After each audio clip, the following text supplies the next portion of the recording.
Anímate a adquirir la más reciente publicación del Centro Olof Palme México, Lo que el SARS-CoV-2 se llevó, Salud, Seguridad y Desarrollo, coordinado por la doctora María Cristina Rosas y con la colaboración de Alfonso Aragón Camarena, Anabela Buzo, Mario Duarte Villarelo, Thalía Rebeca Aro, Benjamín Ruiz Loyola y Ricardo Vigueras Quinn. En este libro se abordan temas sobre SARS-CoV-2, la delgada línea roja entre el desarrollo y la seguridad, pandemias a través de la historia, la salud y la seguridad ambiental, vínculos ignorados u olvidados, el acceso a tecnologías médicas avanzadas durante la pandemia del SARS-CoV-2, un campo de disputa jurídico, tecnológico, industrial y sanitario. SARS-CoV-2, incertidumbre y seguridad internacional, una visión desde Argentina. La pandemia del SARS-CoV-2, oportunidad de grupos para el desarrollo de bioterrorismo, la ciberdelincuencia y los ataques de ransomware en la pandemia del SARS-CoV-2, la bioseguridad y las pandemias que vienen.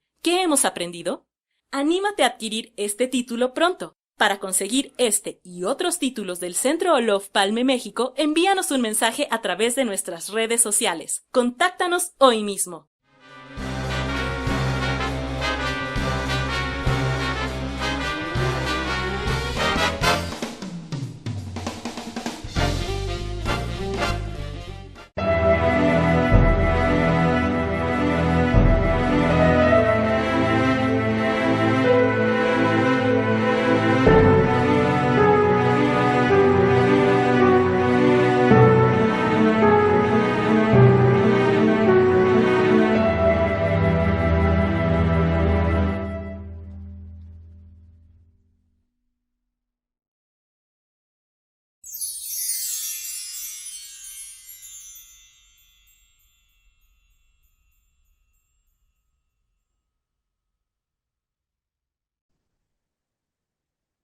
Muy buenas tardes, sean todas, todos bienvenidos a una emisión más de esta serie de entrevistas que pone a su consideración el Centro Olof Palme México. Soy María Cristina Rosas y me da mucho gusto en esta oportunidad, en este primer día de abril. Híjole, ya estamos en el segundo trimestre del año, qué rápido, ¿verdad? Pues me da mucho gusto darles la bienvenida y sobre todo presentarles al embajador Santiago Wins, representante diplomático de la República Oriental del Uruguay en México. Embajador, qué gusto. Le agradezco de antemano su tiempo y su disposición para dialogar en este espacio con el Centro Olof Palme. Bienvenido. Muchas gracias, María Cristina. Un placer saludarte y a todos los que nos están acompañando por esta vía. Muchas gracias, embajador. Quiero recordarle a nuestra amable audiencia, quienes nos están sintonizando a través de Facebook Live, que pueden formular preguntas y comentarios a nuestro distinguido invitado. Y antes de comenzar con la entrevista, quiero señalar algunos aspectos de la hoja de vida del embajador Santiago Wins. Él estudió en la Universidad Nacional de Uruguay y se graduó con una licenciatura en Relaciones Internacionales en 1992. Desde que ingresó al servicio exterior a través de concursos de oposición y méritos en 1997, el señor Wins se ha especializado en asuntos multilaterales, particularmente en temas relacionados con la paz y cuestiones de seguridad, desarme, medio ambiente, administrativas y presupuestarias, así como de la cooperación cultural y científica. En el año 2000, el señor Wins fue designado como delegado de Uruguay en la Quinta Comisión de la Asamblea General de la ONU, donde participó en varias negociaciones como la financiación de las operaciones de mantenimiento de la paz y la escala de cuotas de la ONU. Estos temas, por cierto, paz, seguridad, cascos azules, son temas recurrentes para el trabajo que hace el Centro Olof Palme y nos da mucho gusto contar con la presencia del embajador y de su expertise en esta y otras materias. También el embajador Wins actuó como punto focal para la preparación y participación de Uruguay en la Cumbre Mundial de Desarrollo Sostenible que se llevó a cabo en Johannesburgo en 2002. En 2005 fue nombrado jefe del Departamento de Asuntos Especiales dentro de la Dirección General para Asuntos Políticos, donde fue responsable de diferentes áreas, tales como operaciones de mantenimiento de la paz, tráfico de drogas, crimen organizado, terrorismo internacional y lavado de dinero. Más tarde, en 2007, fue nombrado representante permanente adjunto de Uruguay ante la UNESCO, donde promovió diferentes iniciativas como la inscripción de un nuevo sitio en la lista de Patrimonio Mundial, así como una participación activa en la Convención sobre Patrimonio Inmaterial, que registró dos inscripciones para Uruguay. El tango, ya saben que esto es binacional también con la Argentina, y candombe. También trabajó activamente en los programas científicos internacionales como el PHI, donde se aprobó la creación de un centro regional para la cooperación en acuíferos transfronterizos en Montevideo, Uruguay. El señor Wins fue embajador del Uruguay en Suecia y esta es una de las muchas razones por las que hemos querido conversar con él, por también la afinidad respecto al trabajo de Olof Palme y todo este entramado de iniciativas en materia de paz, seguridad, desarrollo. Y actualmente él es embajador, como decíamos, de el Uruguay en nuestro país.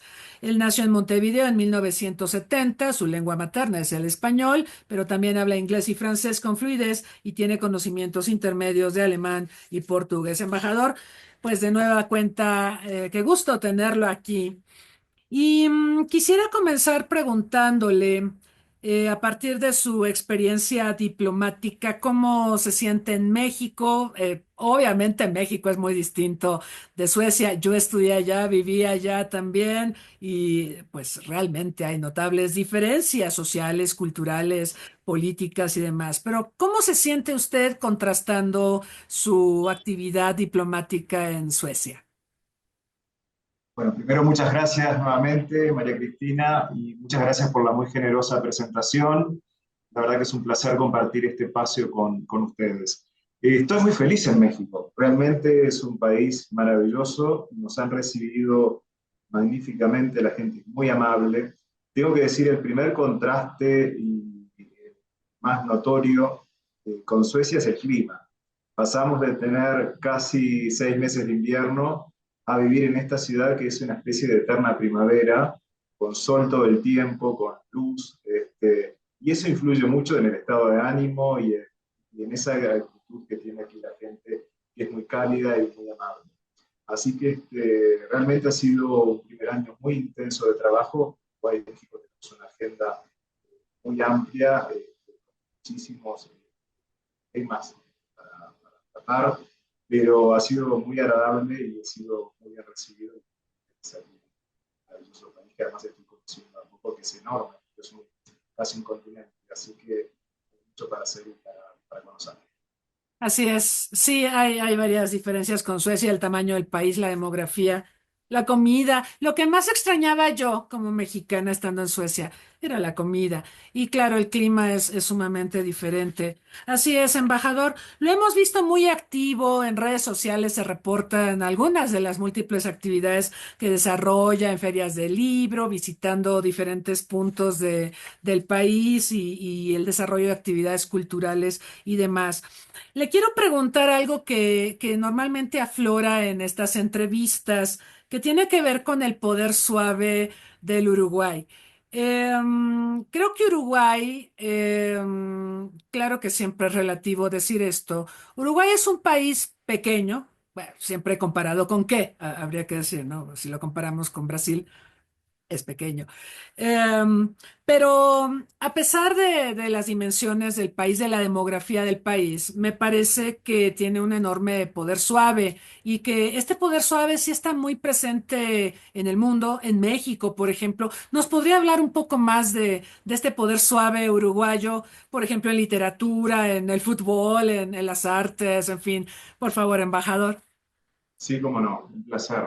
Bueno, como ustedes saben, Uruguay es un país que tenemos actualmente unos 3,5 millones de habitantes, lo cual probablemente esté como población en alguna colonia de aquí de Ciudad de México, esta urbe tan impresionante.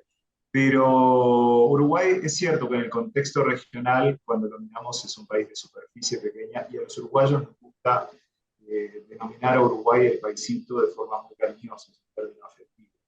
Yo no estoy de acuerdo en realidad que Uruguay sea un país pequeño. Uruguay es un país que tiene una superficie mayor que varios países europeos. En la escuela nos enseñaban, en la escuela primaria, Uruguay siempre ponían un mapa y adentro del mapa ponían varios países europeos, Bélgica, Países Bajos, que entraban.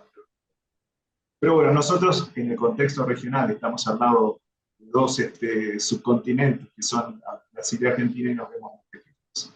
Y Uruguay tiene esa particularidad de, a pesar de tener una poca población, 3,5 millones de habitantes, es un país que ha generado, por quizás la historia, la fuerte impronta que ha dado la educación pública en la formación de la sociedad. Nosotros creo que es un fenómeno que es una especie de parteaguas en la sociedad uruguaya, es la instauración de la educación pública gratuita, laica y obligatoria. Y estos tres conceptos a fines del siglo XIX. Y estos tres conceptos son fundamentales, porque eso permitió generar una cohesión en la sociedad y apostar al desarrollo de los talentos de las personas. Entonces, yo creo que la fuerte impronta que tuvo la educación pública y el sistema educativo en Uruguay ha permitido generar esos talentos que a veces en proporción a la población nos sorprenden. ¿Por qué tantos jugadores de fútbol buenos? Es la pregunta más recurrente. Pero también, ¿por qué tantos buenos escritores? ¿Por qué tantos buenos artistas plásticos? ¿Por qué tantos buenos científicos? En una población reducida. Yo creo que ahí influyó muchísimo ese fenómeno que es la educación pública. Y Uruguay, yo creo que este fenómeno que hablamos del soft power tiene mucho que ver con la tradición de, por ser justamente un país de menor tamaño, para no decir pequeños, en un contexto regional, estamos con vecinos tan grandes. Uruguay siempre desde su independencia ha aportado al derecho internacional, diplomacia, como herramientas para salvaguardar sus intereses nacionales y su población. Entonces, la apuesta por el derecho internacional, la vocación internacional de Uruguay, hacen que tengamos esa fuerte trayectoria, y además es un país que no representa amenaza, tiene, digamos, intereses ocultos o agendas particulares, y entonces eso también nos permite estar en una posición que desde el lugar que, lógicamente, por un tema de escala ocupamos en la sociedad internacional, podemos hacer un aporte, y eso ha generado una especie de prestigio internacional que es mayor al tamaño en términos de población en el territorio. Y eso también se debe a que ha habido grandes diplomáticos, bueno, y grandes juristas. Entonces eso, en cierta forma, contribuye a ese soft power que estábamos conversando, y la presencia internacional quizás mucho mayor que su tamaño. Sí, yo me quedaba pensando cuando estaba preparando esta entrevista en la cantidad, por ejemplo, de escritores uruguayos prominentes. Juana de Ibarború, por supuesto, acá recordamos mucho a Eduardo Galeano, es muy popular en muchos círculos académicos, intelectuales, políticos en México, Juan Carlos Onetti, Mario Benedetti, Horacio Quiroga, Delmira Agustini, o sea, podríamos seguir y dedicar toda la sesión para hablar tan solo de escritores prominentes. Pero la realidad es que efectivamente Uruguay está muy presente en el imaginario colectivo de América Latina y del mundo. Por ejemplo, en este espacio embajador hemos invitado a prominentes uruguayos, el secretario general de Aladi, por ejemplo, Sergio Abreu, o también hemos conversado con el exsecretario general de la OEA, con Luis Almagro, con el expresidente Julio María Sanguinetti. En fin, hay una lista larga de uruguayos prominentes, pero es por eso, precisamente, porque tiene una presencia muy notable en diversos ámbitos de la vida cultural, política, y en el imaginario colectivo de las sociedades. Y en este sentido, embajador, quiero preguntarle em, sobre la comunidad uruguaya en México. Yo, em, yo la veo muy presente, pero quizá es por un sesgo personal. Yo soy muy aficionada a los asados, al vino, y por ejemplo veo muchos lugares uruguayos en Ciudad de México al menos para consumir este tipo de productos, el mate y demás. Pero, ¿qué nos podría decir sobre la comunidad uruguaya en México, sus dimensiones, en fin, y su presencia en la comunidad mexicana? Sí, cómo no. Bueno, quiero hacer una breve referencia primero a una de las cosas que me llamó más la atención cuando llegué aquí. Aquí muy cerca de la embajada que estamos en el barrio de Colonia de Polanco, hay un parque que se llama Parque Uruguay, que es una plaza muy bonita, que tiene una fuente magnífica, y justamente lo que tú mencionabas, una de las calles que la circunda hace homenaje a nuestra poeta Juana de Ibarburu. Entonces, fue una cosa que me impresionó mucho porque digo, ¿cómo Uruguay tiene esta presencia en este lugar privilegiado en Ciudad de México?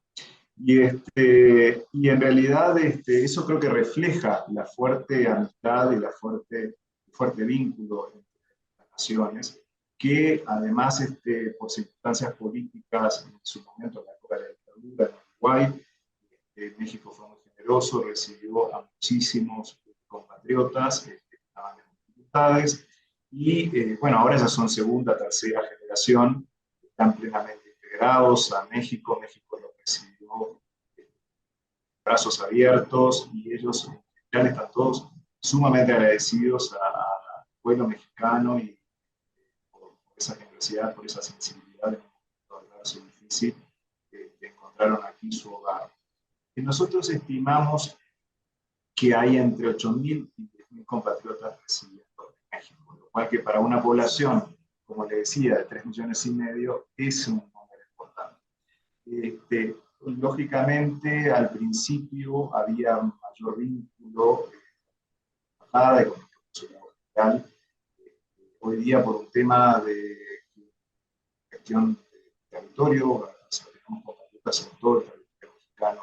De hecho, estuve la semana pasada en San Luis Potosí, que había una semana de la cultura, Uruguay era invitado especial a Chile, y nosotros anunciamos en las redes sociales justamente por allí, no teníamos mayor registro de compatriotas, y espontáneamente aparecieron en los eventos a saludar, a acercarse, y fue muy lindo porque además ellos mismos contribuyeron a festival. Y en todos lados que vamos tenemos reuniones. En Guadalajara también, ya están asociación, un grupo que se reúne periódicamente a jugar truco, que es otra de las tradiciones, además del mate, del asado y los vinos que tú mencionabas. Ellos se juntan a jugar un juego de naipes, de cartas, que se llama truco. Se juntan cada 15 días, y fue muy lindo también a darnos. Es una comunidad que está muy bien integrada, muy bien adaptada, no presenta mayores dificultades, al contrario, y está muy agradecido por México.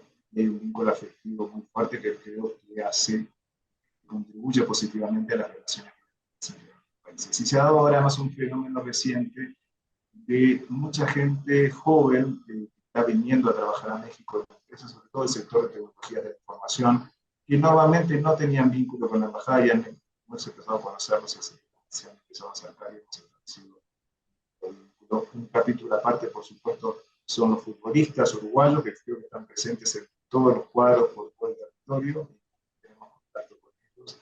Así que tenemos muchos embajadores, muchos representantes, por suerte, uruguayos aquí en México, que fortalecen esa relación y que hace que la cultura uruguaya esté presente. Porque tú decías, hay restaurantes uruguayos, hay restaurantes uruguayos, hay vinos uruguayos, también con nuestras tradiciones y nuestras tradiciones, y es una buena forma de estrechar vínculos y de acercarnos. Así es, embajador. Ahora que mencionaba esto, recordaba en el tema de operaciones de mantenimiento de la paz de Naciones Unidas, lo importante que ha sido la participación de Uruguay proporcionalmente con la demografía que tiene, ¿no? Recuerdo haber visto un dato, no sé si sea correcto, de que un porcentaje muy importante de las Fuerzas Armadas de Uruguay estaban participando en operaciones de mantenimiento de la paz. Era una parte muy, muy grande del ejército uruguayo. Bueno, esto llamaba mucho la atención porque, digo, numéricamente sabemos que hay países como India, Bangladesh, Pakistán, Ruanda incluso, que son los mayores aportadores de efectivos, ¿no? De cascos azules. Pero el caso de Uruguay, viendo la demografía, resulta prominente su participación. ¿Nos podría contar un poco sobre esto, embajador? Sí, por supuesto. Este es uno de los temas que me tocó trabajar al comienzo de mi carrera diplomática, ya hace tantos años, 27 años, más de lo que quisiera recordar, porque el tiempo se pasa muy rápido en esta vida que uno va y viene, cambia de países, pero es un tema apasionante. La participación uruguaya en misiones de paz es parte de digamos, un compromiso del país como parte de su política exterior de contribuir a los valores que hacen al federalismo y a las Naciones Unidas. Entonces, a partir de los años 90, Naciones Unidas empieza a crear distintas misiones de paz como herramienta de, bueno, sobre todo aportar a la solución de los conflictos armados en distintas partes, bueno, de nuestro planeta tan complejo. Y Uruguay comienza a participar. También salimos, es interesante el proceso histórico. Nosotros en el año 85 salimos de la dictadura, entonces hay que también un poco repensar el rol de las Fuerzas Armadas, cómo la sociedad veía a las Fuerzas Armadas, y una de esas formas, creo que fue muy positiva, fue decidir esa participación en misiones de paz, porque eso, además de ser una contribución a la sociedad internacional y a los lugares en conflictos, también da un aporte a los participantes de esas misiones. Entonces, Uruguay, a mí me tocó estar en Naciones Unidas a partir del año 2000, y es cuando se establecen dos misiones de paz muy importantes. En aquella época era la MONUC, República Democrática del Congo, y luego, posteriormente, la MINUSTA en Haití. Y Uruguay en ese momento, yo no recuerdo exactamente las cifras, pero en un momento tuvimos en MONUC unas 1.500 tropas, o quizás llegamos a un poco más. Uruguay es mucho, y en Haití tenemos unos 800 y algo de personas, que además era una misión que tenía la característica de que tenía personal también policial, personal. Me tocó ir en un par de ocasiones a la República Democrática del Congo, un país con una riqueza impresionante, una situación de seguridad terrible, condiciones para la población complejas, muy difíciles, y pude ver de primera mano cómo los tropas uruguayas no solo hacían el trabajo de la misión de paz, sino que cumplían un rol social, relación, comprender cómo se relacionaban las personas en este tipo de situaciones. Era muy impactante, incluso ver a veces a los congoleños hasta tomar mate, acercarse a tomar mate a la base. O sea, no era una integración en cierta forma con la sociedad, y creo que eso contribuirá positivamente al proceso de pacificación. Lamentablemente, a veces por factores externos y circunstancias históricas, estas misiones, a pesar de todo el tiempo transcurrido, no se logra una mejora sustantiva, observar una mejora sustantiva en las condiciones de la población. Pero yo siempre, cuando hay críticas, siempre digo, bueno, hay que pensar lo que hubiera sido la situación en esos lugares si no hubiera estado las condiciones de paz. Entonces creo que ahí es un rol muy importante de las tropas, que luego ha tenido una disminución en la participación, pero sí ha habido un compromiso histórico. Y también yo quiero mencionar otro tema que lo hablamos muchas veces en Naciones Unidas.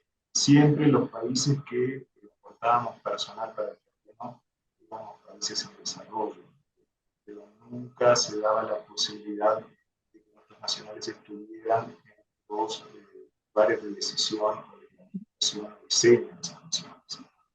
Entonces, por un tema de presupuesto y de funciones y demás, siempre hay lugares reservados para países desarrollados. Entonces, con el tiempo se ha logrado tener una situación un poco más equilibrada, y también aportar desde esa experiencia en el terreno. Es muy distinto estar en un escritorio mayor pensando cuál es el diseño o estrategia para la construcción de paz sin conocer el pueblo. Entonces creo que ahí es interesante. Pero en resumen, yo creo que hace parte de la política exterior de nuestro país, contribuye a fortalecer esos valores que tenemos, la solución pacífica de controversias, el respeto del derecho internacional, que son los ejes de nuestra política exterior, que es una política exterior de Estado, que más allá de los cambios de gobierno, con los países de cada administración, se mantienen esos principios como grandes directores de la acción internacional. Sí, embajador, este es un tema donde México tiene menos experiencia, porque si bien es cierto que nosotros participamos de manera intermitente en algunas misiones de paz en la Guerra Fría, la realidad es que la decisión definitiva para participar con efectivos militares, porque antes lo hacíamos en misiones electorales, en fin, pero ya con efectivos militares y policiales se hace en 2015, durante el gobierno de Enrique Peña Nieto. Y a partir de ahí se han tomado decisiones, creo yo, afortunadas. Por ejemplo, crear un centro de capacitación en México, precisamente para instruir a las personas que van a ir a las misiones, porque digo, una misión de paz no es una misión de combate en modo alguno. Digo, hay misiones de imposición de la paz muy controvertidas, pero no es el sentido de la participación de México, por ejemplo. Entonces, creo que ha sido afortunado, coincido con usted en esto de que es una parte de política exterior donde se observa un compromiso y un activismo a favor de la paz y de la solución de controversias. Pero lo que le quiero preguntar, embajador, pareciera, o es lo que yo he observado con las tendencias en las misiones de paz, ya no hemos visto nuevas misiones de paz aprobadas por el Consejo de Seguridad. Las más recientes fueron en 2014, me parece, o en 2011 una y 2014 otra, y la tendencia parecería apuntar a que se privilegia las misiones políticas sobre el emplazamiento o despliegue de cascos azules. Em, ¿Qué opinión le merece esto? ¿Le parece una decisión acertada? ¿Cree que desaparezcan al final del día los emplazamientos, los despliegues de cascos azules y todo se vuelque a misiones políticas? ¿Cómo ve esta tendencia, embajador? Bueno, a decir verdad, yo creo que las misiones de paz o la participación de Naciones Unidas a través de distintos instrumentos en el ámbito internacional responden a distintas situaciones geopolíticas del escenario internacional. Una cosa es a fines, digamos, de los años 90, que estamos saliendo de la Guerra Fría, de otra forma de conflictos, a la situación actual. Y también hay que recordar que las misiones de paz en definitiva son una decisión, una competencia del Consejo de Seguridad de Naciones Unidas. Entonces, ahí influye mucho la situación, nada más de la situación geopolítica, el momento. Entonces, creo que con esto queda claro. Y también hay un aprendizaje de las misiones de paz, porque bueno, las misiones han ido evolucionando en su diseño, en su formato, en su mandato, en sus objetivos. Y bueno, creo que también eso influye mucho en el diseño actual de las misiones, que pueden entrar los componentes que inicialmente eran simplemente separar a las partes en conflicto. Entonces, creo que responde un poco a todo eso, a la evolución de la situación geopolítica específicamente. Pero yo creo que lo importante de esto, de esta herramienta, es que contribuye al fortalecimiento de lo que hay para países como México, igual que tenemos un firme compromiso con el sistema multilateral. En este escenario internacional actual tan complejo, es importante reafirmar, fortalecer ese compromiso. Sí, sí, embajador. Hablando del escenario complejo, yo creo que es inevitable hablar de Donald Trump, de su segundo mandato presidencial y de todas las cosas que han estado ocurriendo, por ejemplo, a propósito de estos temas que estamos desarrollando, el multilateralismo, su crisis y el rol de Estados Unidos. Todo parece indicar que Estados Unidos, que solía ser un líder en los asuntos globales, con Donald Trump, sobre todo en este segundo mandato, está viviendo una especie de retracción o de encierro o de aislacionismo, ¿sí? Respecto a los asuntos globales. ¿Qué consecuencias cree usted que esto podría tener? Porque ya hemos visto acciones de Donald Trump como retirarse de UNESCO, lo del Organismo para los Refugiados de Palestina, lo de USAID. Y bueno, hay otros temas internos en Estados Unidos. Me parece escandaloso lo que está pasando ahora en la Secretaría de Salud de Estados Unidos y el despido de tantos funcionarios para un ámbito tan relevante como lo es la salud. Pero bueno, esos son temas internos y quizás se podrían abordar en otra oportunidad. Pero hablando del rol de Estados Unidos en la política mundial y de este aislacionismo renovado que observamos con Trump, ¿cómo percibe usted que esto puede afectar al mundo? Y se lo pregunto también porque este año la ONU cumplirá 80 de existencia. Y parece, digo, no quiero hacer malos augurios, pero parece un momento crítico también para Naciones Unidas en medio de esta retracción estadounidense. Em, ¿Cómo observa usted esto que está sucediendo con Trump y con el Bueno, mundo? María Cristina, le agradezco la pregunta. Me pone en una situación un poco Yo sé, compleja porque, bueno, usted comprenderá que como representante yo diplomático sé. de Uruguay en México, en realidad mi área de trabajo y puedo comentar es el lateral. Sin ánimo de escapar a su pregunta, pero yo creo que en definitiva las cosas hay que verlas a largo plazo. Mm, Los momentos políticos son a veces poco acotados. La situación actual pone a prueba el sistema multilateral y eso también, en cierta forma, hace que el resto de la sociedad internacional tenga que pensar un poco dónde se ubica, dónde se posiciona y cómo mejoramos el sistema multilateral para que sea creíble, para que sea atractivo, que sea la opción preferida, que yo creo que es un objetivo por la mayoría de la comunidad nacional.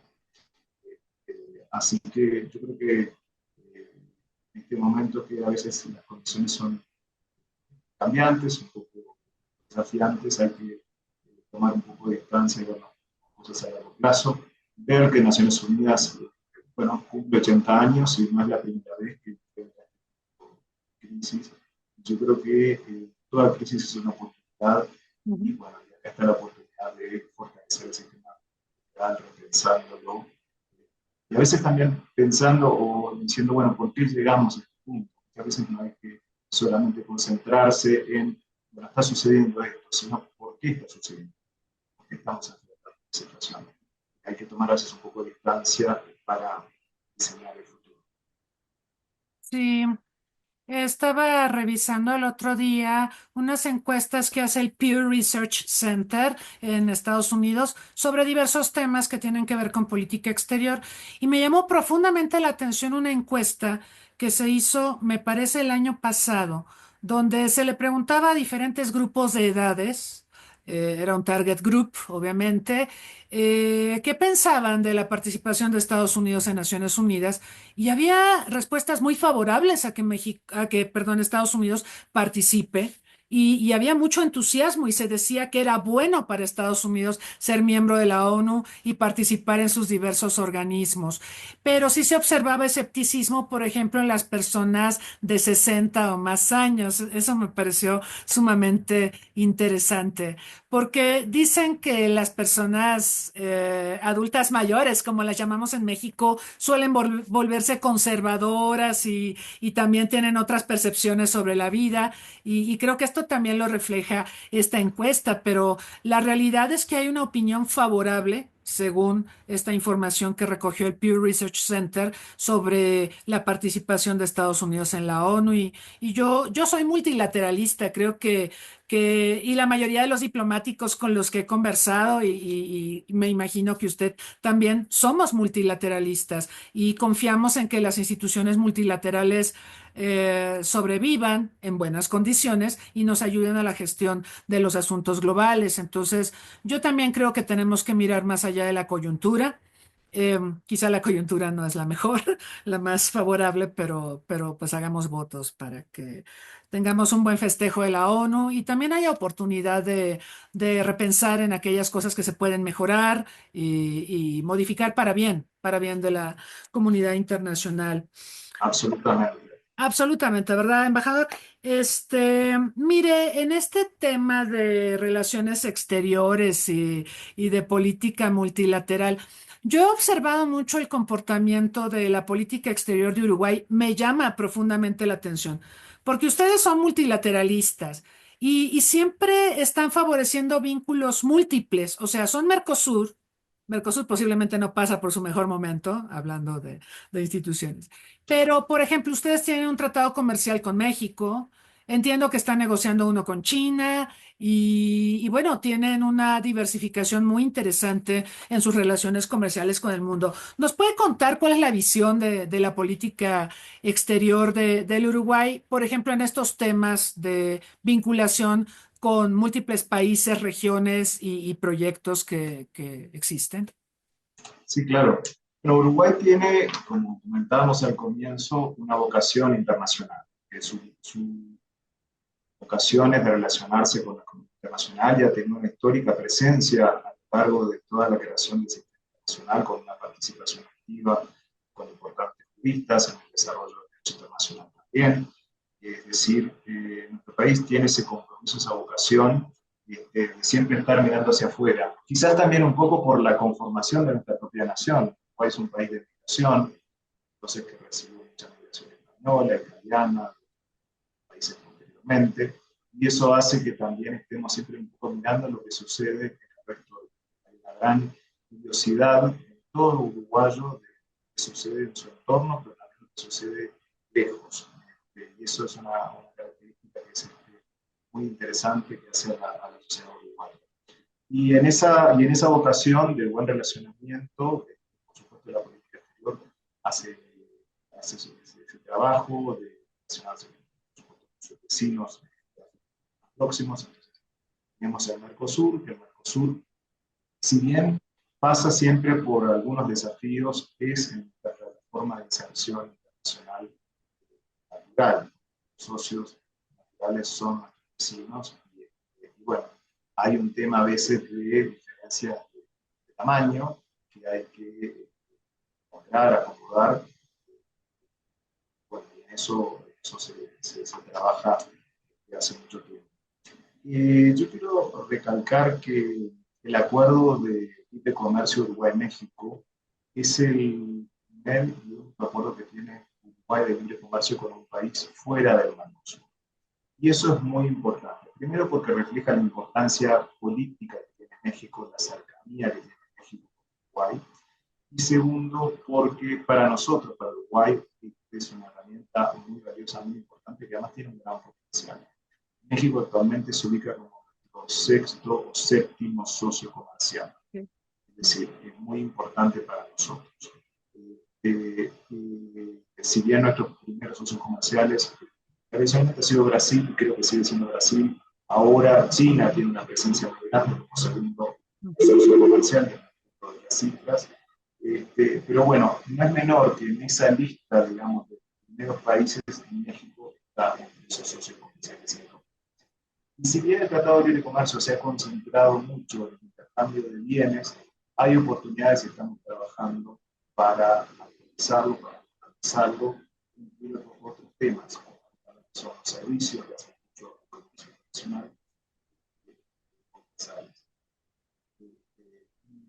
Para un país que, como les decía, tiene 3,5 millones de habitantes, pero produce alimentos para 30 millones, más tiene capacidad de ocupar esa producción, es muy importante poder tener acceso a mercados internacionales y diversificar sus socios comerciales.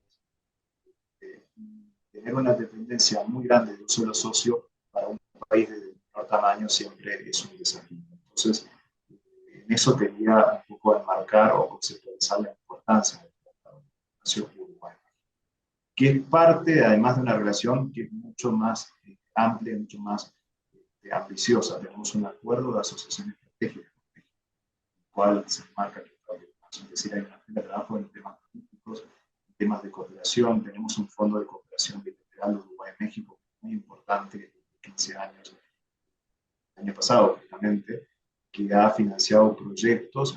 Es un fondo en los países, es un aporte económico idéntico y deciden conjuntamente cuáles son los proyectos a colaborar, y ha funcionado muy bien, y además hemos compartido prácticas con terceros países de la región. Así que tenemos una muy profunda e importante relación con la cooperación, una importante relación con el relacionamiento político, económico. Es decir, la agenda es muy amplia y muy atractiva. Y cultural, por supuesto, porque además uno de los elementos que además son de mis temas favoritos. Yo creo que el relacionamiento entre los países pasa primero por conocerse. Para conocerse hay que hacer diplomacia cultural. La diplomacia cultural muchas veces no se comprende en su total dimensión, tiene aspectos mucho más profundos que la apariencia de hacer un concierto, una asociación o la forma de tender puentes, de establecer vínculos, de conocerse, y de esa forma uno aprende y descubre oportunidades. Entonces yo una mención especial a la diplomacia cultural, que también es parte un poco de la trayectoria pasada. Sí, yo coincido. Yo creo que la relación México-Uruguay es excelente en todos los planos. Y creo que tiene un enorme potencial todavía. Sí, absolutamente. Llegó una pregunta del señor Carlos Ruiz, que pregunta sobre la unión aduanera del Mercosur y dice, el Mercosur tiene una unión aduanera que sabemos no es perfecta. Ok. Y ahora en México se habla de la posibilidad de que en el TEMEC, el Tratado México, Estados Unidos, Canadá, se evolucione hacia una unión aduanera.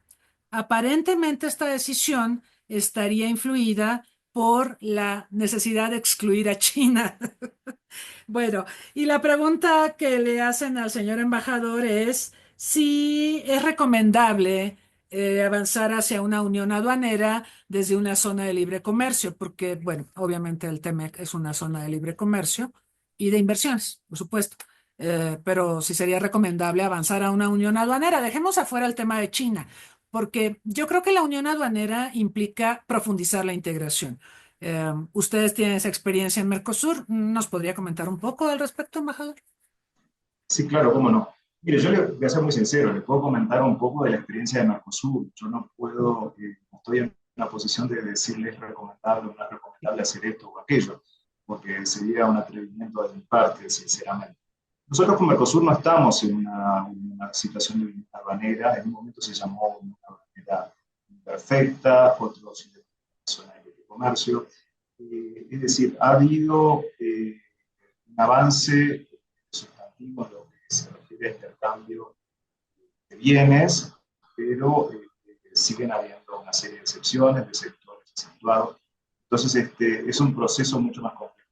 Yo creo que en su momento histórico, cuando se establece el Mercosur, hubo una ambición grande, importante, una vocación de integración que también creo que hay que verla desde la perspectiva histórica, siempre previo al Mercosur y en los años 80 y más, en la región había una serie de diferencias, de tratamientos, de posiciones, hacen especialmente así. Entonces, yo creo que la principal contribución de Mercosur es que cambiamos de lógica de relacionamiento entre los países, pasamos a una lógica de cooperación, de relación, y bueno, quizás fuimos muy ambiciosos en la agenda inicial, después los tiempos determinan cómo son las cosas, pero hay que ver otros ejemplos. La Unión Europea tiene una unión aduanera, pero tiene cuántas décadas de trabajo, de organización y de ejercicio. Entonces, las cosas a veces requieren sus tiempos y su maduración. Nada es inmediato. Lo importante es el compromiso con la integración, el compromiso con la voluntad de avanzar para el beneficio de todas las naciones. Yo creo que ese tiene que ser un poco la línea de trabajo. No es posible comparar las situaciones geográficas porque bueno, estamos todos en contextos geográficos y situaciones muy diferentes. Así que yo en definitiva puedo decir que yo creo mucho en la integración económica, en el comercio, como forma de peso, de desarrollo de los países y de mejorar las condiciones de vida de las personas. Sí, embajador. Claudia Ramírez le pregunta ¿en qué estado se encuentra el tratado interregional entre el Mercosur y la Unión Europea, embajador? Bueno, ese es un acuerdo que ha concluido su fase negociadora. Hubo una conclusión en el año 2019. El año pasado se resolvieron algunos aspectos que estaban pendientes y ahora entra en el proceso de ratificación, tiene que haber traducciones, hay todo un proceso administrativo en curso.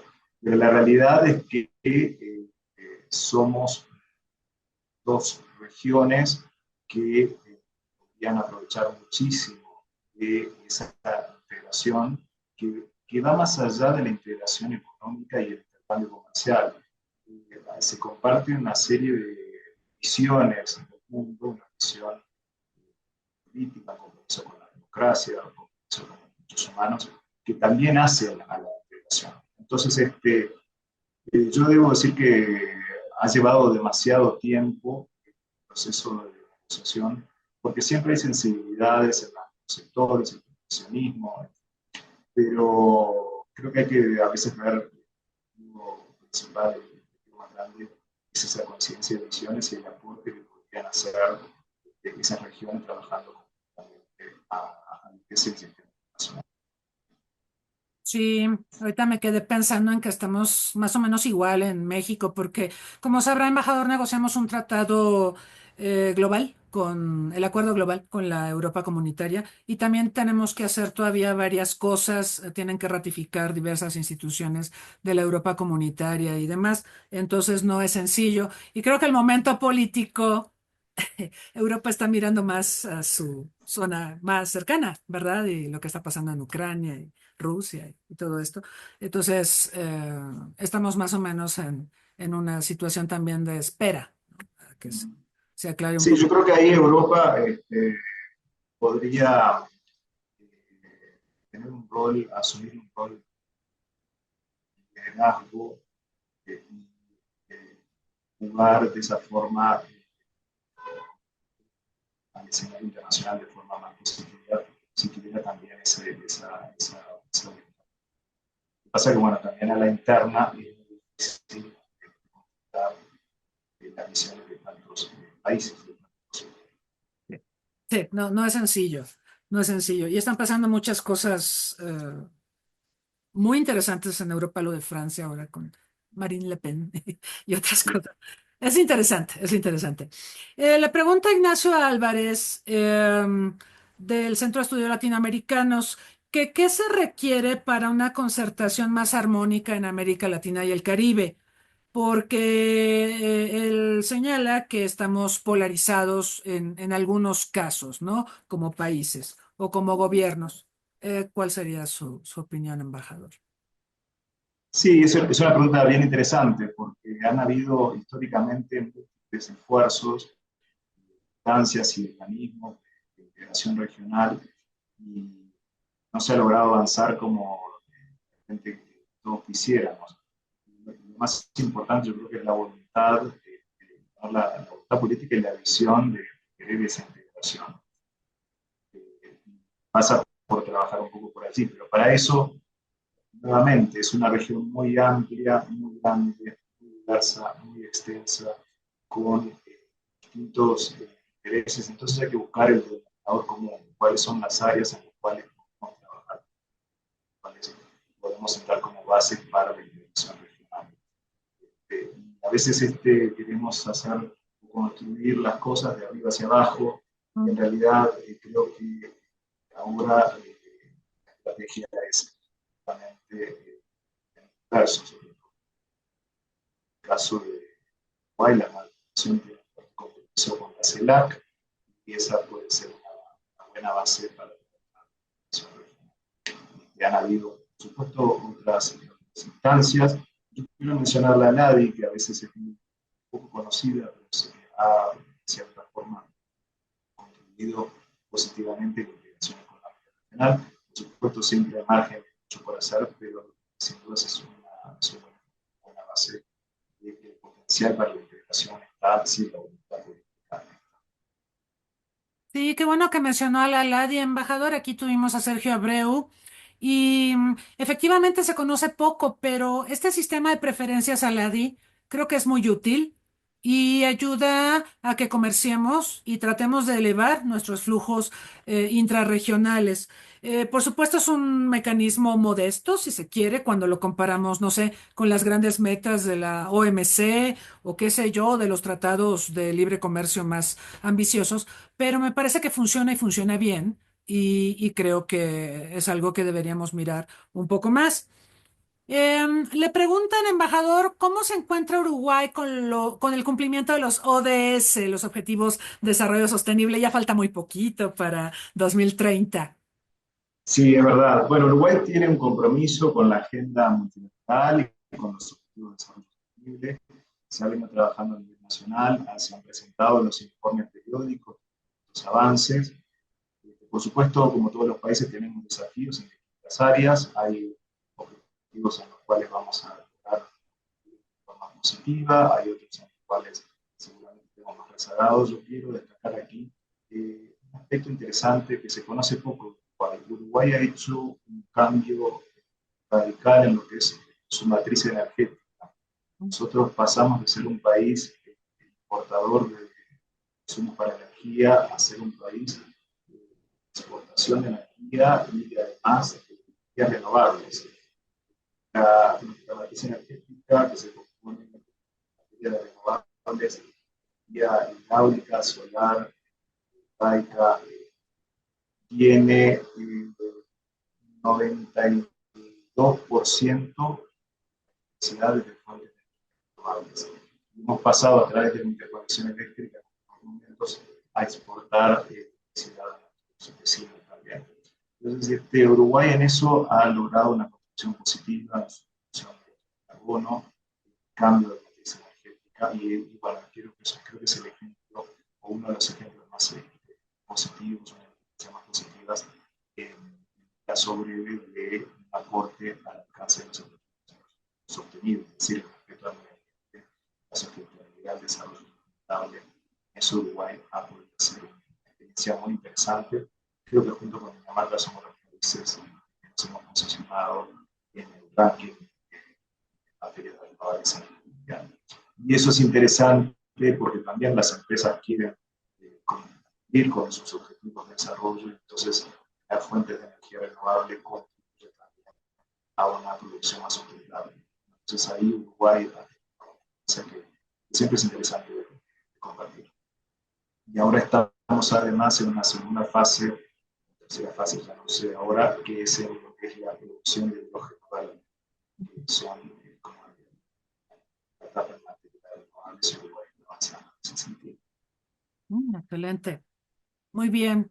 Habemos países que todavía tenemos algunos rezagos, pero bueno, creo que va a haber mucha presión en los siguientes meses y años para tratar de avanzar lo más posible con esta agenda. Y el año pasado vimos lo de la Cumbre del Futuro, donde todo el mundo renovó también el compromiso, ¿no? Para poder avanzar en los ODS conforme a lo que se había estipulado.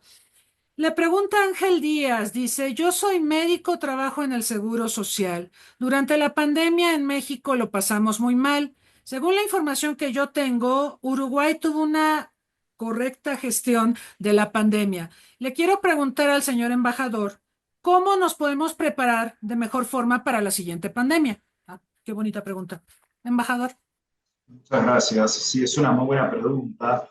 En realidad no creo que haya un modelo único que se pueda aplicar a todas las situaciones, porque como hablábamos al comienzo, Uruguay tiene 3,5 millones de habitantes, México tiene 125 millones de habitantes, 130 ya casi. Sí. 130, la densidad demográfica es otra, Ujú. también el sistema de salud, cada país tiene sus sistemas de salud y son distintos y responden a necesidades. Entonces es muy difícil tener una matriz para todos los casos. En el caso de Uruguay, que es por el cual yo puedo hablar o responder, lo que se hizo fue, por un lado, aplicar un sistema de, se llamó responsable, el concepto que los ciudadanos decidían si mantenerse en cuarentena, la forma de continuar, porque no se podía detener la actividad económica, porque eso es un impacto enorme. Más cuando un fenómeno de este tipo, uno no sabe cuánto tiempo va a durar, cuánto tiempo, vemos que cuando arrancó la pandemia, no había vacunas, nadie sabía cuánto tiempo iba a llevar a desarrollar vacunas, o tratamientos parecían ser las consecuencias. Pero bueno, como les decía, no hay una fórmula. Yo creo que la gran lección de esto es justamente que la forma de prepararse mejor es fortalecer la cooperación internacional, los sistemas de ayuda, los sistemas de emergencia, de experiencias, una cosa que fue muy interesante en Uruguay en el año 2005 empezó un sistema que se llamó Plan Ceibal, basado en el MIT, sobre que era básicamente entregarle un laptop a cada chico en la escuela pública. Y se empezó con las comunidades rurales más aisladas al norte del país, en la frontera con el Brasil, y en esos lugares la conexión a internet para el laptop estaba en la escuela. Entonces ahí ese proceso fue abarcando todo el país y permitió que todos los chicos en la escuela pública tuvieran acceso a contenidos educativos, a clases y demás.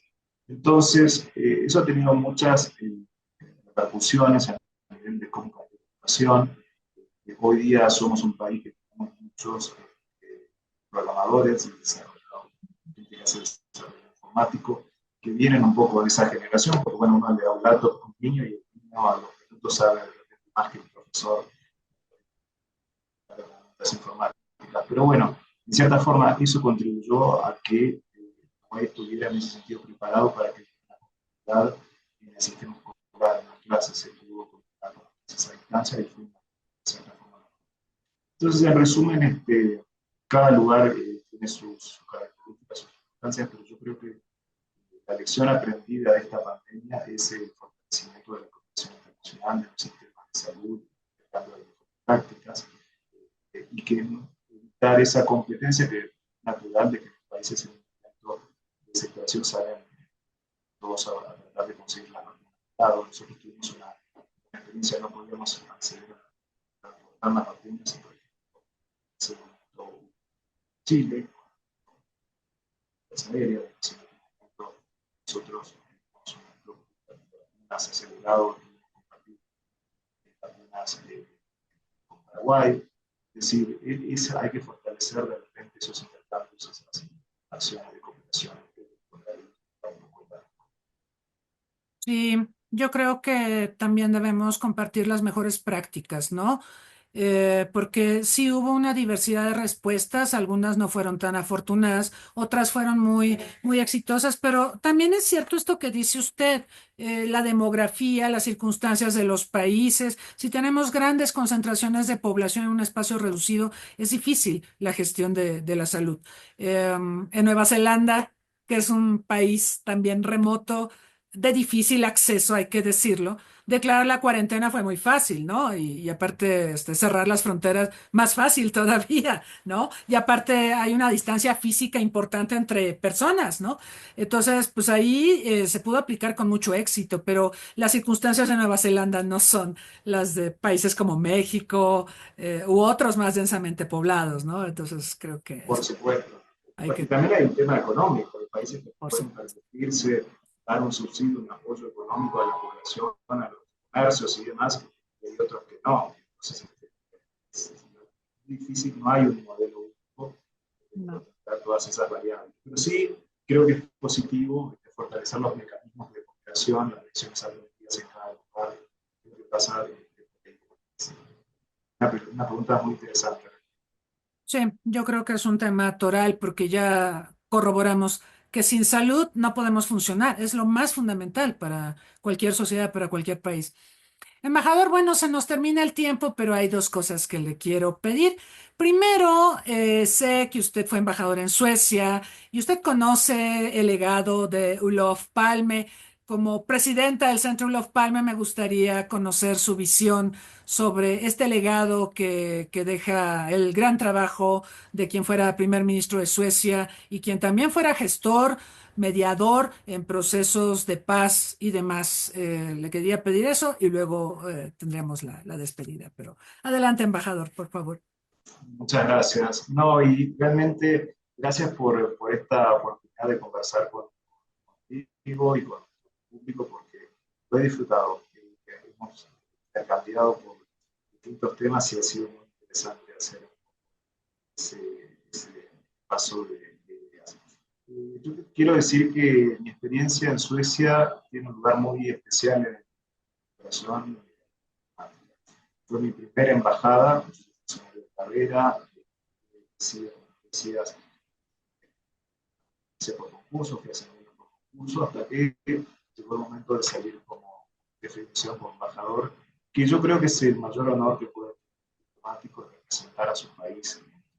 Yo tuve la dicha de ser designado en Suecia, un país que quiero muchísimo, que también fue país de acogida de muchos uruguayos exiliados políticos en la época de la dictadura, y esa política fue justamente el resultado de la visión del Palme, que tenía esa vocación, esa capacidad de ayudar a países que tenían su sistema. Yo creo que para los uruguayos y para los que residen en Suecia, la figura de los Palme es una figura trascendental, en el sentido de cómo cambió la vida de personas que gracias a esa visión de la solidaridad internacional que marcó una época en Suecia, permitió a muchos compatriotas radicarse en Suecia, transformarse en suecos, y todos los uruguayos que yo conocí en Suecia, un profundo afecto y respeto de educación por Suecia, país de acogida, y además por los padres que presentó ese momento de la Suecia, que marcó un momento en la historia, no solo del país, sino a nivel mundial, esa solidaridad, esa cooperación. Entonces, para nosotros, ese es algo muy querido, un lugar especial, y además es una anécdota curiosa.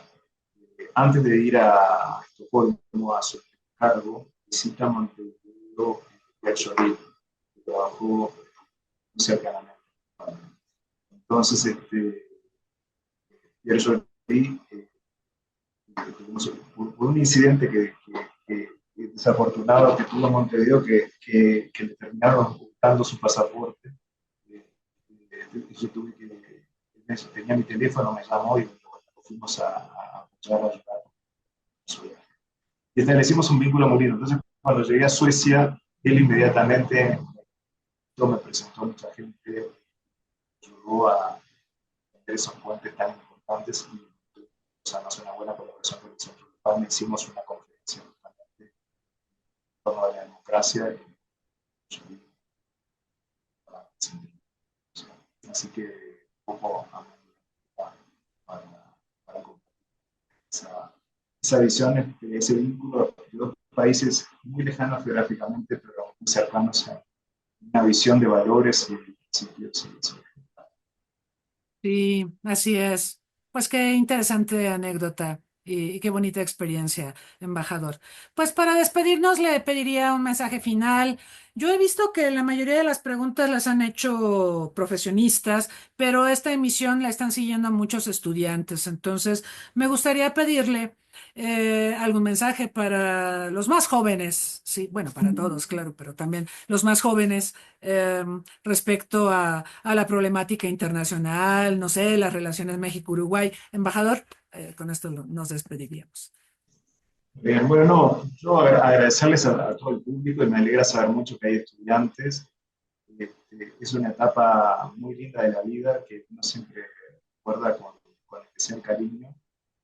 Ahí además en esa época de estudiante se forman amistades que duran para toda la vida. Yo de hecho unos grupos de amigos que tengo en Uruguay cuando voy de regreso son mis amigos de la época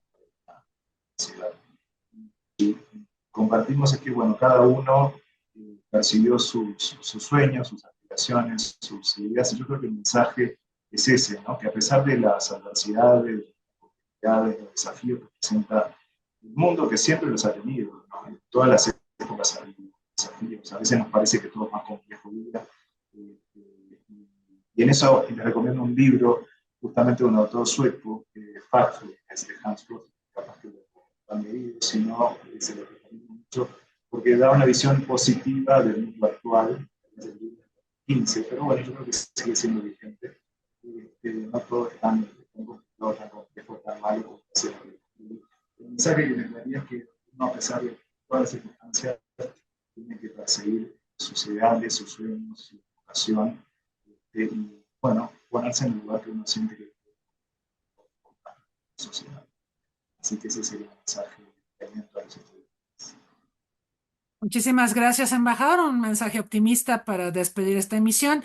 Le quiero agradecer nuevamente su tiempo, su disposición para este diálogo tan interesante, para compartir sus experiencias y sus visiones sobre los múltiples problemas que abordamos. Y agradezco también a la audiencia que nos ha seguido en esta transmisión, sus preguntas, sus comentarios, que siempre enriquecen mucho estas emisiones. Los queremos invitar para que sigan las actividades del Centro Olof Palme en nuestras redes sociales. Seguiremos con varios eventos. Vienen eventos para analizar los 100 días de Donald Trump, por ejemplo.